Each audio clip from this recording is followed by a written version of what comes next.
Hello students, welcome back to my YouTube channel study with Dilshad sir. आज हम cover करने वाले हैं क्लास 11 के मैथमेटिक्स में चैप्टर फर्स्ट का एक्सरसाइज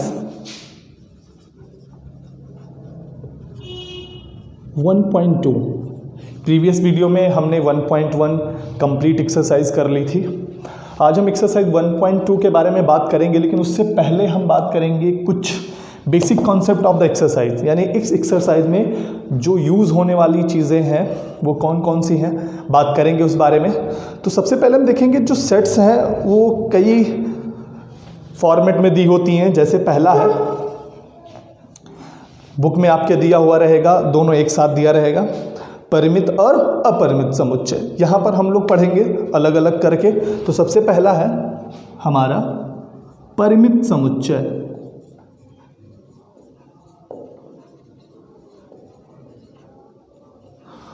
और इसी के साथ मैं दूसरा भी लिख लेता हूं, अपरिमित समुच्चय।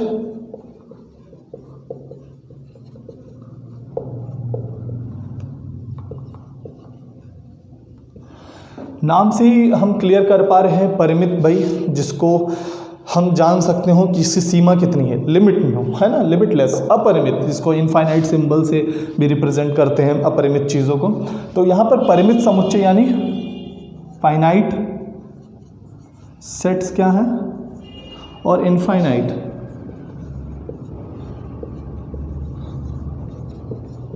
दोनों के बारे में चर्चा करेंगे। फाइनाइट सेट्स क्या है और इनफाइनाइट सेट्स क्या है। फाइनाइट सेट्स को बहुत सिंपली समझना है कि अगर कोई सेट दिया हुआ है इस तरीके, जैसे a is equal two into करली ब्रेकेट दिया हुआ है 2, 4, 6, 8।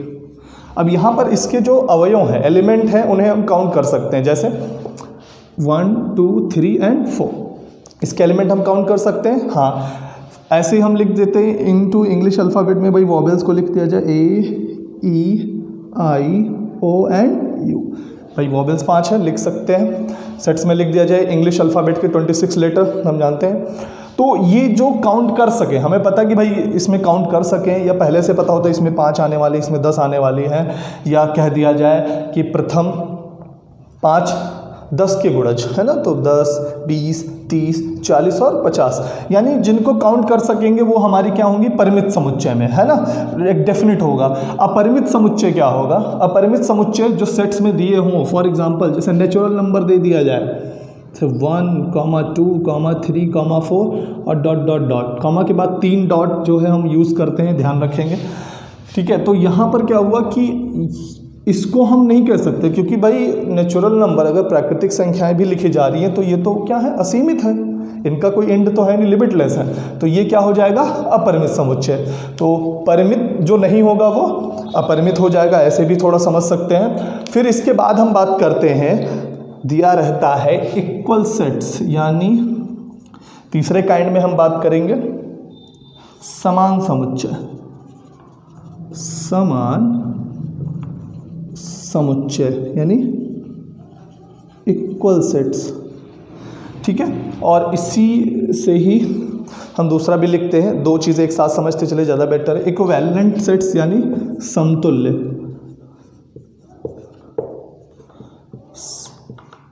समतुल्य शब्द बहुत पहले से सुनते हुए आ रहे होंगे आप लोग, समतुल्य भिन्न वगैरह हम लोग लिखते थे। Equivalent sets. अब समान समुच्चय क्या है और समतुल्य समुच्चय क्या है, बहुत अच्छी सी चीज़ है। जैसे समान की बात कर ली जाए, पहले दिया है कोई set A is equal to 1, 3, 5, 7 और एक सेट B दिया हुआ है और वो भी रहे 1, 3, 5, 7 ही। 4 अवयव यहाँ है और 4 ही अवयव यहाँ भी हैं, लेकिन अवयव की संख्या समान होने के साथ साथ जो अवयव यहाँ है वही अवयव यहाँ भी होने चाहिए। यानी अवयव 1, 3, 5, 7, है ना, समान अवयव 4 हैं और चारों अवयव भी समान है। हाँ, आप एक चीज़ जरूर परिवर्तित कर सकते हैं, इसके ऑर्डर को चेंज कर देंगे, कोई दिक्कत नहीं।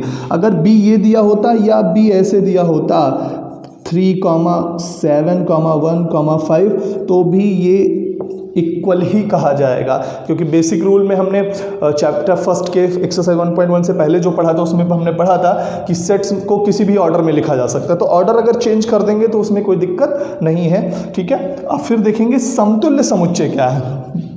अब एक सेट दिया हुआ है, जैसे प्रीवियस एग्जांपल लेते हैं 1, 3, 5, 7, लेकिन जो एक सेट और दिया है वो थोड़ा सा डिफर दे दिया, 7 दे दिया, 9 दे दिया, 11 दे दिया, 13 दे दिया। अब यहाँ भी 4 अवयव हैं, यहाँ भी 4 अवयव हैं, ठीक है। एलिमेंट जो है वो सेम है, लेकिन यानी एलिमेंट माफ़ कीजिएगा, एलिमेंट सेम का मतलब यहाँ पर था कि नंबर ऑफ एलिमेंट यानी अवयवों की संख्या जो है वो समान है। तो अवयवों की संख्या अगर समान है, 4 यहाँ अवयव हैं, 4 यहाँ अवयव हैं, है ना, संख्या समान है लेकिन अवयव समान नहीं है, तो वो क्या कहलाएगा, समतुल्य समुच्चय, ठीक है। अब हम देखेंगे इसके आगे जिसको हम कहते हैं एम्प्टी या रिक्त समुच्चय। सबसे पहले समझते हैं, हिंदी में लिखता हूं मैं, रिक्त समुच्चय। रिक्त का हम जानते भाई क्या लिख सकते हैं, एम्प्टी या नल सेट्स, ठीक है। एम्प्टी या नल सेट्स क्या होते हैं, ठीक है। एम्प्टी या नल सेट्स, एम्प्टी मतलब खाली भाई जिसमें कुछ हो ही ना, है ना। तो एम्प्टी सेट्स को कैसे दर्शाते हैं, एम्प्टी सेट्स के लिए सिंबल यूज करते हैं फाई, है ना, फाई सिंबल, या करली ब्रैकेट लगा दो भाई, अंदर कुछ रहे ही ना, खाली है ना, ये सिंबल। तो ये भी एक संकेत के रूप में या फाई हम उपयोग कर लेते हैं रिक्त समुच्चय को दर्शाने के लिए। फिर रिक्त के बाद अगर सोचिए इसमें कोई एक समुच्चय आ जाए, इसमें कोई एक समुच्चय डाल दिया जाए तो उसे क्या कहेंगे, एकल समुच्चय। क्या कहेंगे, एकल समुच्चय। फिर अगला है, मैं लिखता हूँ एकल समुच्चय, एकल समुच्चय, जिसको हम कहते हैं सिंगलेटर,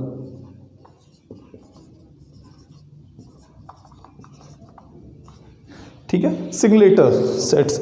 अब हमने देखा कि एकल समुच्चय क्या है, जिस सेट में कोई एक ही आ जाए, दिख रहा होगा, ठीक है। मैं तो A = है, कैसा है कि एक ही अवयव कोई आ जाए, जैसे हमने इसमें केवल 2 लिखा है ना, कोई और एग्जांपल लिख दे, जैसे यहाँ पर लिख दिया गया K, तो यहाँ पर क्या है, ये एकल समुच्चय है। क्या है, एकल समुच्चय यानी सिंगुलेटर कहा जाएगा। तो ये तो होगी कुछ बेसिक कॉन्सेप्ट्स के बाद। फिर इसके बाद हम एक्सरसाइज की चर्चा करते हैं। मैं क्वेश्चन तब तक राइट डाउन करता हूँ। चलिए देखते हैं, मैंने पहला क्वेश्चन यहाँ पर लिख लिया है। तो पहले क्वेश्चन के अंतर्गत क्या मिल रहा है हमारे पास कि निम्न में से कौन से रिक्त समुच्चय के उदाहरण है। हमने अभी बेसिक कॉन्सेप्ट के बारे में बात की कि रिक्त समुच्चय जिसमें कोई समुच्चय आए ही ना, जिसको हम फाई या फिर ब्लैंक करली ब्रैकेट से हम रिप्रेजेंट कर देते हैं। तो हमने देखा कि भाई पहला है इसका कि 2 से भाज्य विषम प्राकृतिक संख्याओं का समुच्चय। तो प्राकृतिक संख्याएं क्या है हमारे पास, 1, 2, 3, 4, 5, 6 ऐसे ही आती रहेंगे। अब इसमें से भाई विषम ढूंढना है, तो 1 है, 3 है, 5 है ना। तो नेचुरल नंबर हमें पता है 1 है, 3, 5, 7। अब ये आ गई विषम प्राकृतिक संख्या। क्या आ गई, विषम प्राकृतिक संख्याओं का समुच्चय। लेकिन कैसी, 2 से भाज्य। अब इनमें से कोई भी संख्या 2 से तो नहीं कट सकती ना, कि 2 से लाओ भाग कर दें इन्हें, है ना। तो ऐसा संभव नहीं, 2 से भाज्य यानी ये भाज्य नहीं है। तो इसलिए क्या होगा, ये समुच्चय कैसा होगा, रिक्त होगा। क्या होगा, रिक्त होगा। तो हम क्या लिख सकते हैं, 2 से भाज्य विषम प्राकृतिक संख्याओं का समुच्चय परिभाषित नहीं है, पूर्ण विराम के बाद लिख सकते हैं, अतः यह एक रिक्त समुच्चय है। कैसा समुच्चय है, रिक्त समुच्चय है। फिर हमने देखा दूसरा सवाल, समअभाज्य संख्याओं का समुच्चय। हम जानते हैं कि अभाज्य संख्याएं लिखी है ये, ठीक है। अब आती है समअभाज्य संख्या। तो हम जानते हैं कि 2 क्या है, सम है और अभाज्य। अभाज्य संख्याएं क्या हैं? जो स्वयं से कटे और एक से कट जाए। दो से भी कट जाएगा, एक से भी कट जाएगा। दो ही इकलौती ऐसी संख्या है जो सम भी है और अभाज्य भी है। तो दो एक समअभाज्य संख्या है, तो समअभाज्य संख्याओं का समुच्चय बनाना है। अब भले ही ये एकल बन रहा है, सिंगुलेटर बन रहा है, लेकिन समुच्चय तो है। तो लिखेंगे चूंकि क्या हो जाएगा, दो एक क्या है? समअभाज्य संख्या है। क्या है? समअभाज्य संख्या है। अतः यह एक क्या है? रिक्त समुच्चय नहीं है। रिक्त समुच्चय नहीं है। रिक्त समुच्चय नहीं है, क्यों नहीं है? क्योंकि यह एक एकल समुच्चय है। फिर अगला क्वेश्चन दिया है, x is such that x एक प्राकृतिक संख्या है और भाई नेचुरल नंबर है। नेचुरल नंबर जानते हैं 1 2 3 4 5 6 7 ऐसे आनी चाहिए, सो ऑन। अब यहाँ पर क्या है? x is less than 5। x कोई ऐसी संख्या जो 5 से छोटी है। अब भाई x इज लेस देन 5 की बात होगी। x इज लेस देन 5 में तो क्या आ गया? 4 है, 3 है, 2 1 0 और घटते हुए चले जाए, ऐसी आनी चाहिए। और साथ ही x इज ग्रेटर देन 7। अब यहाँ पर एक समस्या, भाई x जो है वो 5 से छोटा है लेकिन 7 से बड़ा। तो ये तो संभव नहीं हो सकता कि कोई संख्या 5 से छोटी हो और 7 से बड़ी हो जाए। 5 से छोटी रहे और 7 से बड़ी हो जाए, तो ऐसा संभव नहीं है। तो हम क्या लिख सकते हैं यहाँ पर कि जो x is such that x में जो कंडीशन दिया है, यानी x इज ग्रेटर देन 5 और x, माफ कीजिएगा, यहाँ x इज लेस देन 5 और x is greater than 7। x is greater than 7 कोई भी क्या है? प्राकृतिक संख्या, कोई प्राकृत संख्या नहीं है। लिख सकते हैं ऐसी कोई संख्या संभव नहीं है। नहीं है। अब नहीं है तो क्या हो जाएगा? अतः यह एक क्या होगा? रिक्त समुच्चय, क्योंकि इसमें हम कुछ लिख ही नहीं सकते भाई, रिक्त समुच्चय है। अतः यह एक क्या है? रिक्त समुच्चय। नेक्स्ट क्वेश्चन देखते हैं, y is such that y किन्हीं भी दो संख्याओं समांतर रेखाओं का उभयनिष्ठ बिंदु। भाई समांतर रेखाओं की प्रॉपर्टीज हमने पढ़ी है। क्या होती है? समांतर रेखाएं ऐसी रेखाएं होती हैं जो एक दूसरे को किसी भी दिशा में काटती नहीं है। अब अगर ये एक समांतर रेखा का उदाहरण ले लें हम कि ये L है और ये M, और यहाँ क्या दिया हुआ है? L is parallel to M। अब ये समांतर रेखा इन दोनों को किसी भी दिशा में काटेंगे ही नहीं, तो भाई किन्हीं दो समांतर रेखाओं का कोई उभयनिष्ठ बिंदु मिलेगा ही नहीं। उभयनिष्ठ बिंदु क्या होता है? जैसे ये प्रतिच्छेदी रेखा है तो इसका एक उभयनिष्ठ बिंदु मिल जाता है। ठीक है, तो y सच दैट y किन्हीं दो समांतर रेखाओं का कोई उभयनिष्ठ बिंदु संभव हो ही नहीं पाएगा। क्यों नहीं हो पाएगा?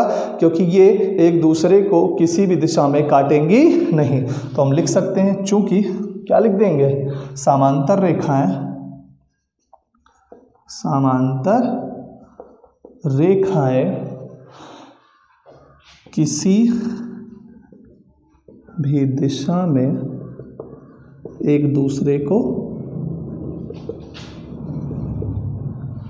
प्रतिच्छेद या काटती भी लिख सकते हैं, नहीं करती हैं, नहीं करती हैं। अतः इनका उभयनिष्ठ बिंदु संभव नहीं है। संभव नहीं है। छोटा करके लिखना चाहें तो हम लिख सकते हैं दो समांतर रेखाओं का उभयनिष्ठ बिंदु संभव नहीं है। अतः दो बार यहाँ पर अतः लिख पा रहे हैं हम। अतः यह एक क्या होगा? रिक्त समुच्चय होगा, क्योंकि इसमें कोई संख्या आएगी नहीं भाई, रिक्त समुच्चय होगा। तो यहाँ हमने कवर कर लिया फर्स्ट क्वेश्चन को। फिर मैं अगला क्वेश्चन लिख लेता हूँ, फिर इसके आगे चर्चा करते हैं। नेक्स्ट क्वेश्चन के साथ हम लोग रेडी हैं, तो चलिए सॉल्व करते हैं। दूसरा क्वेश्चन है, निम्न समुच्चयों में कौन से परिमित हैं और कौन से अपरिमित, यानी कुछ फाइनाइट है कुछ इनफाइनाइट है। कॉन्सेप्ट के बारे में चर्चा कर ही ली है। तो पहला है वर्ष के महीनों का समुच्चय, माफ़ कीजिए 12 नहीं लिखा हुआ है, वर्ष के महीनों का समुच्चय। तो क्या ये परिमित है? हाँ, क्योंकि वर्ष के भाई जानते कितने महीने होते हैं? 12 महीने। तो ये क्या हो जाएगा, परिमित, क्योंकि काउंट कर सकते हैं कितने हैं, वो परिमित होता है। जिन्हें हम काउंट नहीं, समुच्चय तो हैं लेकिन हमें नहीं पता कि कितने एलिमेंट, कितने अवयव हैं इसमें, तो वो क्या हो जाता है, अपरिमित हो जाता है। तो लिखेंगे चूंकि वर्ष के माह क्रमशः क्या लिख सकते हैं आप, जनवरी, फरवरी से ऐसे डॉट डॉट डॉट दिसंबर है ना। चूँकि वर्ष के आप चाहो तो यहाँ पर लिख सकते हैं 12 माह क्रमशः जनवरी फरवरी से, के पूरा लिखने की कोई ज़रूरत नहीं, डॉट डॉट डॉट दिसंबर है। अतः क्या होगा, अतः यह एक कैसा समुच्चय है, परिमित समुच्चय, परिमित समुच्चय है। नेक्स्ट देखते हैं 1, 2, 3, फिर कॉमा के बाद डॉट डॉट डॉट लगा हुआ है। अब यहाँ पर समस्या क्या है, ये नेचुरल नंबर है 1, 2, 3 और डॉट डॉट डॉट दिया हुआ है। अब यहाँ पर अवयवों की संख्या तो हमें ज्ञात है नहीं, तो लिखेंगे यहाँ क्या दिया हुआ है, यहाँ समुच्चय 1, 2, 3 डॉट डॉट डॉट में अवयव की संख्या, अवयवों लिख देते हैं कि संख्या अनंत है, कितनी है, अनंत है। अतः यह एक कैसा है, अपरिमित समुच्चय है, यह एक अपरिमित समुच्चय है। फिर अगले में देखेंगे 1, 2, 3 जैसे डॉट डॉट डॉट 99 एंड 100 पर यहाँ पर हमें पता है कि भाई बीच के नंबर्स 3, 4, 5, 6, 7 ऐसे 100 तक काउंट कर लेंगे, आ जाएगा। तो यहाँ कुछ मिलाकर के 100 अवयव हैं, यानी अवयव की संख्या हमें ज्ञात है। तो लिख सकते हैं यहाँ समुच्चय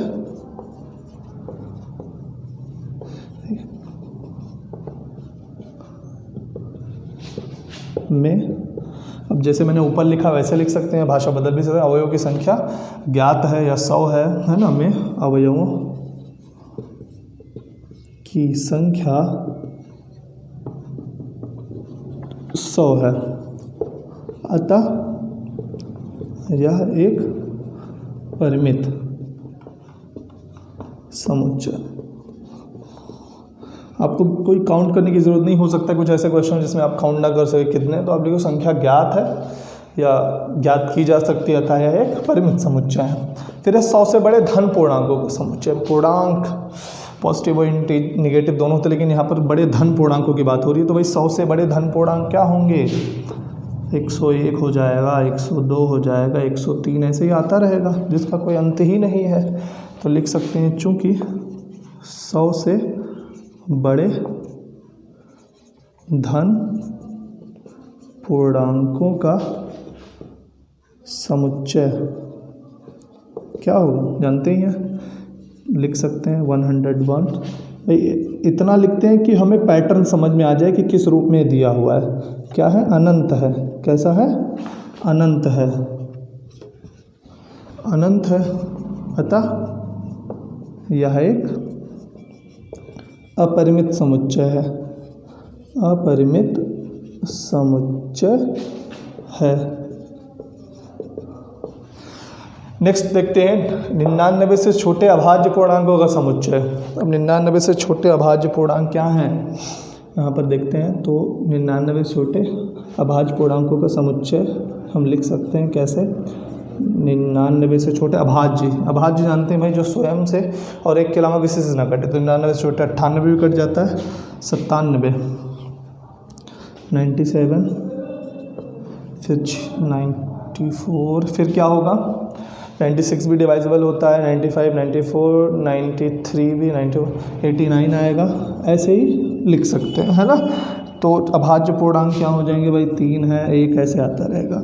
तो यहाँ पर क्या है, डेफिनिट है, मतलब आप काउंट कर सकते हैं पूरा लिखने के बाद, क्योंकि हम लिखेंगे नहीं ना, काउंट करेंगे यहाँ पर। तो समुच्चय क्या है, में अवयव की संख्या क्या है, परिमित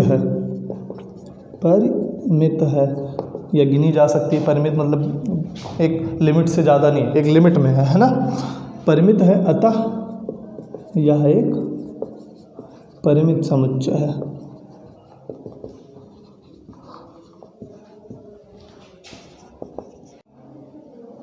तो आज हमने क्वेश्चन नंबर 2 तक किया।